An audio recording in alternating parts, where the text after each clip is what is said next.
A newborn baby won't stop screaming, not crying, screaming every hour, every day, since the moment he took his first breath. His father can't close his eyes without feeling invisible hands closing around his throat. His uncle is already dead, and somewhere on a fog-covered mountain in Korea, there is a grave with no name on it, only a string of coordinates and a warning that something buried there should never, ever be dug up.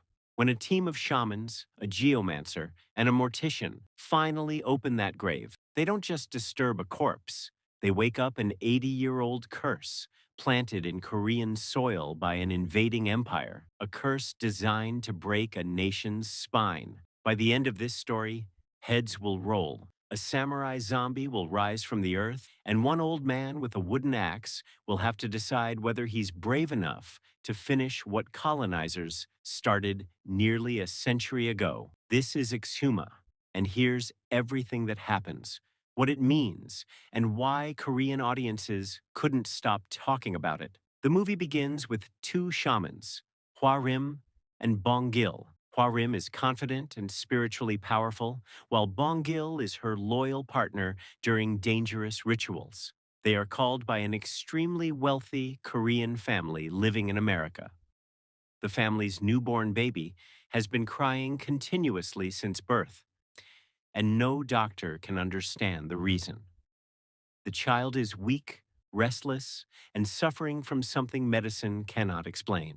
When Hwa-rim examines the baby, she immediately senses that this is not a normal sickness. She performs a spiritual reading and realizes the baby is being affected by a curse connected to the family's eldest sons. The baby's father, Park, is also suffering. He says that whenever he closes his eyes, he feels like someone is choking him. His elder brother suffered mentally and died tragically. Park's father is paralyzed and helpless. This makes Hwa-rim understand that the problem is connected to the bloodline. Hwa-rim explains that when a grave is disturbed, badly placed, or filled with resentment, the spirit inside may begin calling its descendants. In this case, Park's grandfather is suffering in his grave back in Korea, and that suffering is attacking the living. To save the baby, they must dig up the grandfather's grave and cremate the body. For this work, Hwa-rim needs experts. So the movie introduces Kim Sang-deok, a respected geomancer who understands land energy and feng shui, and Yong-gun, a mortician who handles bodies and burial procedures. For Kim, graves are where life, death, family, and land all meet. If someone is buried in the wrong place, the dead may suffer, and that suffering can reach the living.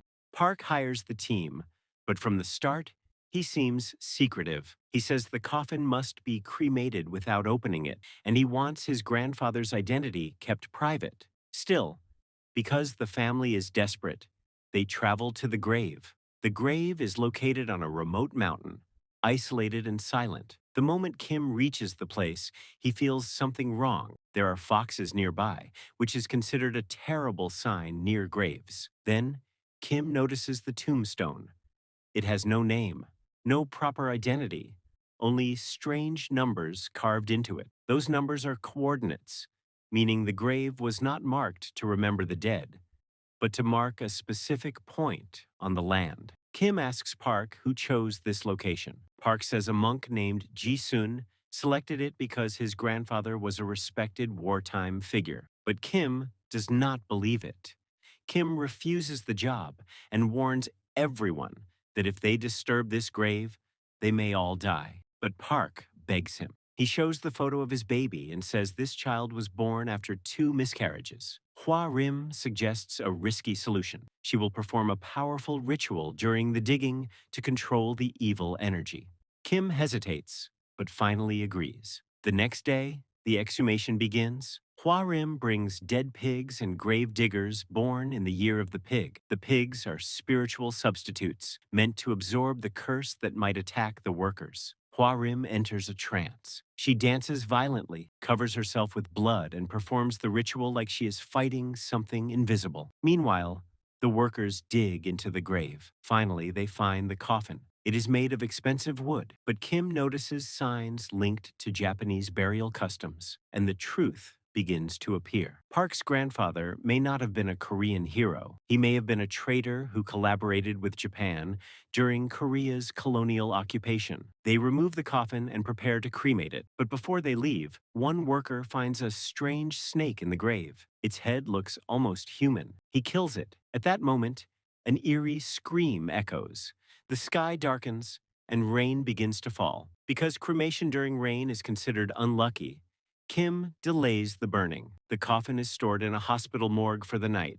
A greedy hospital worker thinks the expensive coffin may contain treasure, so he tries to open it. Hwa Rim and Bong Gil see him, but it is too late. The coffin opens slightly, and Park's grandfather's vengeful spirit escapes. The spirit immediately attacks its own descendants. It goes to Park's family home and kills Park's father and mother. Hwa Rim understands that the spirit wants to destroy the entire bloodline. She performs another ritual to call it back, using Bongil as a vessel. For a moment, the spirit possesses Bongil and speaks through him with rage, saying it will kill them all. At the same time, Kim warns Park not to open the door for anyone. Suddenly, Park hears Kim's voice outside the door, asking him to open it, but Kim is still on the phone, telling him not to listen. The spirit tricks Park and enters. When the real Kim arrives, Park is already possessed. He drinks water uncontrollably, speaks like a soldier, and says a mysterious line, "The fox has cut the tiger's waist." Then his neck twists and he dies. Now, the team has no choice. They must burn the grandfather's body immediately. Kim gets permission from Park's aunt, and the coffin is taken to the crematorium. As flames consume the body, the grandfather's spirit attacks the newborn baby one last time. But as the bones burn, the spirit disappears, and the baby finally becomes peaceful. For a moment, everyone believes the curse is over, but the grandfather was only the first layer. Kim visits the worker who killed the human-faced snake. The man is sick, terrified, and bleeding from his eyes. Kim returns to the grave to bury the snake properly, but while digging, he discovers something impossible. Beneath the first coffin, there is another coffin buried vertically in the ground. This second coffin is huge, sealed with wires, and meant to imprison something. Hwarim feels danger and warns them not to touch it, but Kim cannot leave it there. They remove the coffin and take it to a nearby temple. Hwarim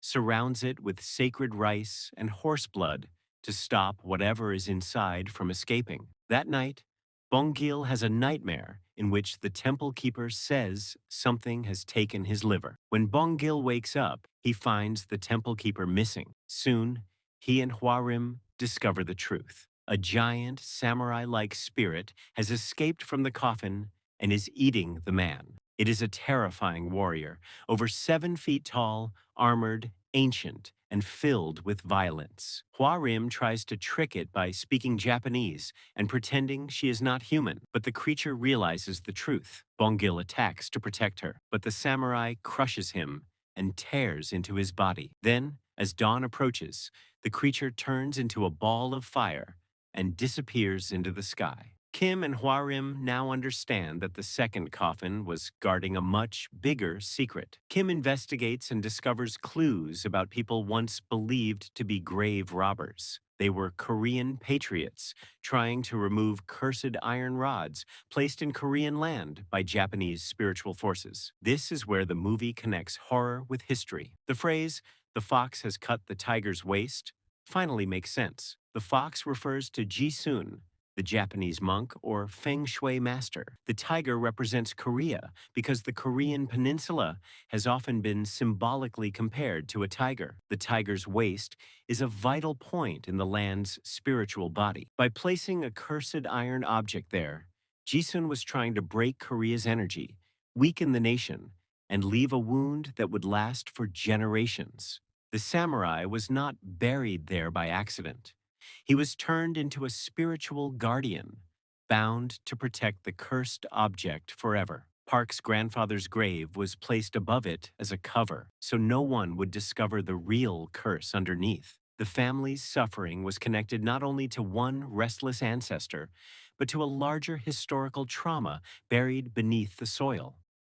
Kim, Hwarim, and Yonggun decide they must end it. Hwarim notices that the samurai did not attack the protective tattoos on Bongil's body, so they mark themselves with similar symbols. Their plan is dangerous. Hwarim will distract the samurai at night, while Kim and Yonggun dig for the cursed iron rod. The samurai appears and follows their bait. Hwarim confronts him and asks why he is still fighting when the war is over. But the samurai says his war has not ended. He is still obeying Jisun's command. Meanwhile, Kim digs desperately but finds nothing. Then the terrifying truth is revealed. The iron rod is not in the ground. The samurai himself is the iron rod. Jisun turned the warrior's body into the curse, stitching him together and making him a living weapon against the land. The samurai attacks Kim and tries to take his liver, but Hwarim throws horse blood on it, weakening him. Kim realizes he must use the logic of the five elements. The samurai is connected to fire and metal,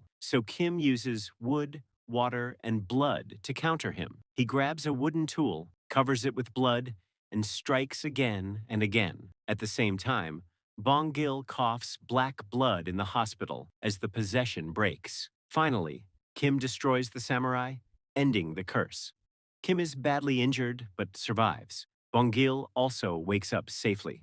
The public never learns the truth, and the deaths are blamed on a wild animal. Later, life slowly returns to normal. Hwarim and Bongil continue their spiritual work. Yonggun returns to his mortuary business. Kim leaves dangerous graves behind and begins working with feng shui for buildings. The movie ends at Kim's daughter's wedding, where the team gathers and takes a photo together. After all the darkness, this peaceful ending feels like healing. Exhuma isn't really about a vengeful ghost.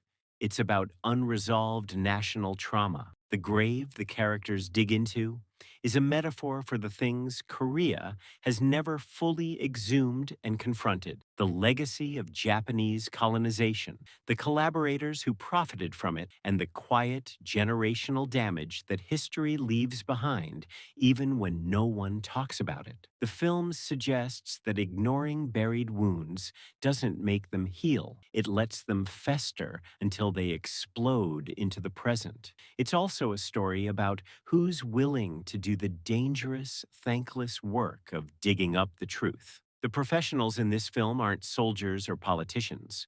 They're a shaman, a geomancer, and a mortician, ordinary tradespeople using inherited folk knowledge to do what institutions never managed to finish. There's also a generational angle worth noting. Hwarim and Bongil represent a younger, more modern face of Korean shamanism: tattoos, sneakers, fast cars, while Sangdeok and Yonggun carry the weight of older, more traditional practice. The film never frames this as a conflict between old and new. Instead, it argues that confronting buried history takes both instincts working together. Tradition alone can't move fast enough to outpace a modern crisis, and modern confidence alone can't read ground that's been cursed for 80 years. It takes the whole team, old and young, to finish the job.